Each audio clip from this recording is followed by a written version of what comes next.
Shalom saudara-saudari yang terkasih di dalam nama Tuhan. Khotbah Minggu 9 Juni 2024, minggu kedua setelah Trinitatis, tertulis dalam 1 Samuel 8 ayat 4-11. Beginilah firman Tuhan. Sebab itu berkumpullah semua tua-tua Israel, mereka datang kepada Samuel di Rama dan berkata kepadanya, "Engkau sudah tua dan anak-anakmu tidak hidup seperti engkau, maka angkatlah sekarang seorang raja atas kami untuk memerintah kami, seperti pada segala bangsa-bangsa lain." Waktu mereka berkata, "Berikanlah kepada kami seorang raja untuk memerintah kami," perkataan itu mengesalkan Samuel. Maka berdoalah Samuel kepada Tuhan. Tuhan berfirman kepada Samuel, "Dengarkanlah perkataan bangsa itu dalam segala hal yang dikatakan mereka kepadamu.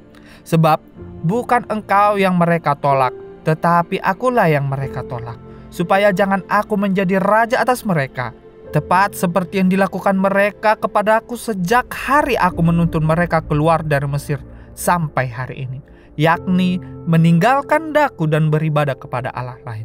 Demikianlah juga dilakukan mereka kepadamu. Oleh sebab itu, dengarkanlah permintaan mereka, hanya peringatkanlah mereka dengan sungguh-sungguh, dan beritahukanlah kepada mereka apa yang menjadi hak raja yang akan memerintah mereka."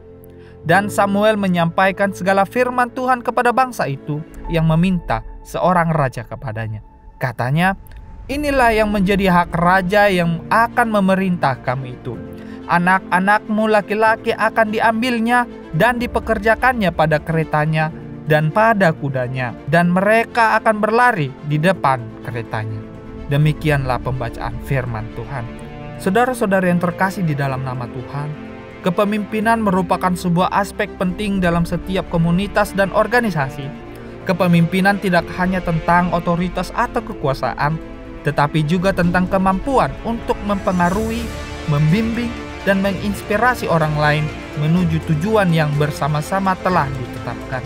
Kepemimpinan yang baik adalah tentang melayani orang lain dan menciptakan lingkungan di mana setiap individu merasa dihargai dan didukung untuk mencapai yang terbaik. Kepemimpinan juga melibatkan ketaatan kepada Tuhan dan memimpin dengan hikmat dan kasih. Saudara-saudara yang terkasih di dalam nama Tuhan, dalam 1 Samuel 8 ayat 4-11 terjadi sebuah masa transisi penting dalam sejarah Israel. Dari sistem pemerintahan teokratis yang dipimpin oleh Tuhan kepada monarki dengan seorang raja sebagai pemimpin. Situasi politik ini mencerminkan ketidakpuasan, ketidakpercayaan, dan keinginan untuk meniru sistem pemerintahan bangsa lain. Permintaan untuk seorang raja menunjukkan krisis kepemimpinan dan krisis iman di antara bangsa Israel. Peringatan Tuhan melalui Samuel mengingatkan kita tentang resiko dan konsekuensi dari memilih pemimpin yang tidak sejalan dengan kehendak Tuhan. Ada 3 poin penting dari peristiwa yang terjadi dalam 1 Samuel 8 ayat 4-11 ini. Yang pertama, permintaan Israel akan seorang raja. Dalam ayat 4-5 menggambarkan permintaan tua-tua Israel kepada Samuel untuk mengangkat seorang raja. Permintaan ini didasarkan pada keinginan mereka untuk menjadi seperti bangsa-bangsa lain. Mereka merasa dengan memiliki seorang raja, mereka akan lebih kuat dan lebih stabil sebagai bangsa, dan mereka akan lebih kuat secara militer dan lebih stabil secara politik. Poin yang kedua, respon Samuel dan Tuhan. Dalam ayat 6-9 mencatat bahwa Samuel merasa tersinggung oleh permintaan ini, karena seolah-olah bangsa itu menolak kepemimpinannya dan secara implisit menolak Tuhan yang memerintah melalui hakim-hakim. Namun Tuhan menghiburnya dengan mengatakan bahwa sebenarnya mereka menolak Tuhan, bukan Samuel. Menolak Tuhan sebagai raja mereka. Ini mencerminkan krisis spiritual dan politik, di mana bangsa Israel lebih memilih solusi manusiawi daripada kepercayaan kepada Tuhan.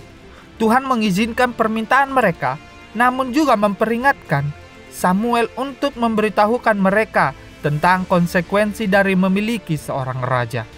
Poin yang ketiga, peringatan tentang cara raja. Ayat 10-11 menjelaskan bagaimana Samuel menyampaikan firman Tuhan kepada bangsa itu. Dia menjelaskan bahwa raja akan mengambil anak-anak mereka, menempatkan mereka dalam tentara, dan memaksa mereka bekerja untuk raja. Samuel memperingatkan bangsa Israel tentang konsekuensi dari memiliki seorang raja. Raja akan memiliki kekuasaan lebih besar dan akan mengambil anak-anak mereka untuk dijadikan tentara, mengambil ladang anggur, dan kekayaan mereka untuk kepentingan kerajaan.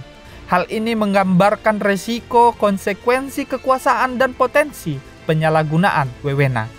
Ini adalah peringatan bahwa meskipun memiliki seorang raja mungkin tampak menguntungkan, namun ada biaya dan pengorbanan yang akan menyertainya.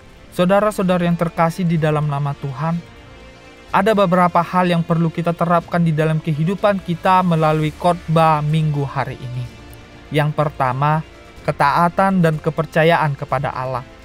Seperti bangsa Israel yang menolak kedaulatan Tuhan, kita juga kadang-kadang mencari solusi duniawi atas masalah kita, bukannya mempercayai Tuhan sepenuhnya. Penting bagi kita untuk tetap setia dan percaya kepada Tuhan, meskipun kita mungkin tidak selalu memahami atau melihat hasilnya secara langsung. Poin yang kedua, pemimpin yang sesuai dengan kehendak Tuhan. Pemimpin yang baik adalah mereka yang memimpin dengan hikmat dan ketakutan akan Tuhan. Kita harus berdoa dan meminta bimbingan Tuhan dalam memilih pemimpin, baik dalam konteks gereja maupun dalam kehidupan sehari-hari. Poin yang ketiga, konsekuensi dari pilihan kita. Setiap keputusan yang kita buat memiliki konsekuensi. Kita harus mempertimbangkan baik-baik setiap keputusan, terutama yang berdampak besar pada kehidupan kita dan orang lain. Saudara-saudari yang terkasih di dalam nama Tuhan, marilah kita selalu mengandalkan Tuhan dalam segala hal. Memilih untuk percaya dan taat kepadanya akan membawa kita kepada jalan yang benar. Meskipun tidak selalu mudah, Tuhan akan selalu menguatkan hamba-Nya yang selalu berpegang dan berpengharapan kepada Dia.